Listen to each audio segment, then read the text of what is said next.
Welcome to CP Newsroom. I'm Nicola Menzi, and I'm joined by Christian author, philosopher, and apologist, Dr. William Lane Craig. Welcome, Dr. Craig. Thank you, Nicola. Good to be with you. So you've written dozens of books, and in your latest book, A Reasonable Response, Answers to Tough Questions on God, Christianity, and the Bible, you have an entire chapter on atheism. So I'm wondering, what do you think of this movement now that we have with atheist communities getting together on Sundays and basically doing what the average American Christian might do on a Sunday?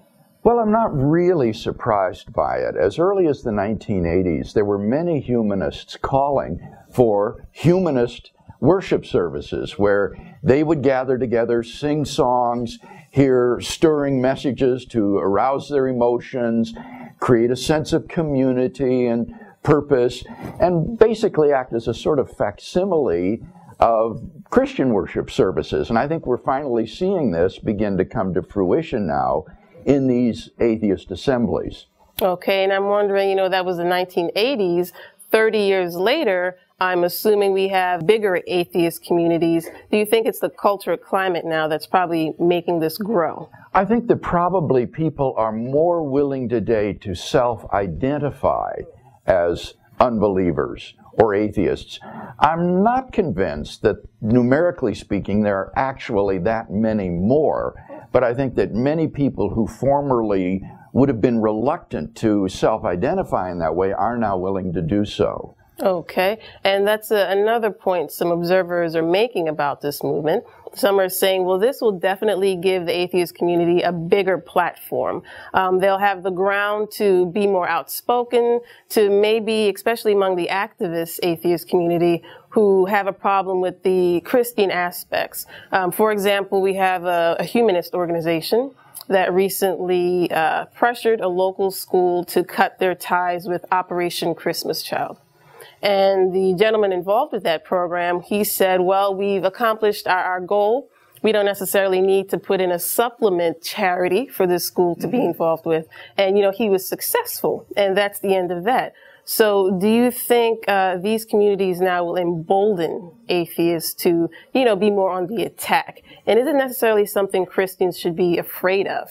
Well, certainly nothing we should be afraid of, but I think that we should be concerned for any sort of infringement of religious liberty in this country. The Constitution guarantees not only a separation between church and state, but also it guarantees the free exercise of religion. And Christmas, for example, is a federal holiday.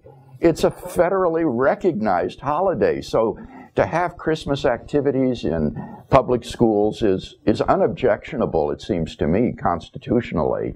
And any attempt on the part of secular communities to infringe this is, I think, a violation of the Free Exercise Clause.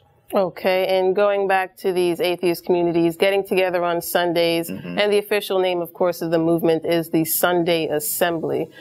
So I'm wondering, what do you think of the fact that they're borrowing the forms of church, cutting out God and religion? What do you think about it? Well, I think this is a deep testimony to the thirst within every one of us for transcendence.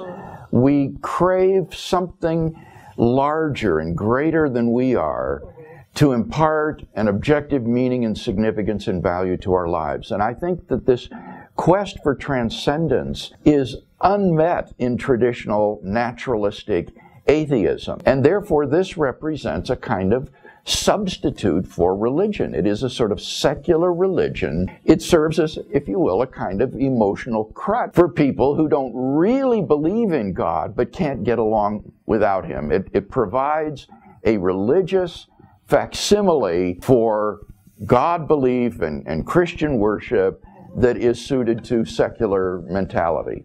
Okay, and to play the devil's advocate for a bit, let's say it's simply about the human need for community, to be with like-minded individuals. What about that aspect? I suspect that it won't survive in that case. Liberal churches and denominations tried to promote such a Christianity, one that was concerned mainly with human community and social action.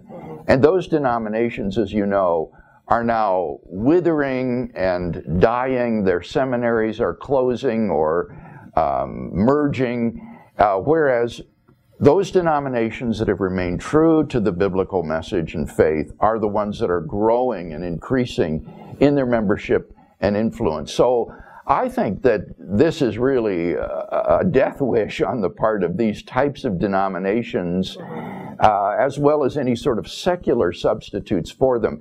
People won't get up in the dark and the cold on a Sunday morning to go to some community just to have their emotions moved if you don't really believe that there's anyone out there to whom you're addressing your prayers or your worship.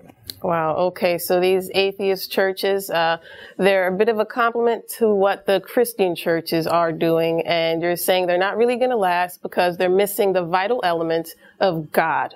Well, I think that's well put. I couldn't have put it better than that. All right. Thank you very much, Dr. Craig, for your input. And thank you for tuning in to CP Newsroom. See you next time.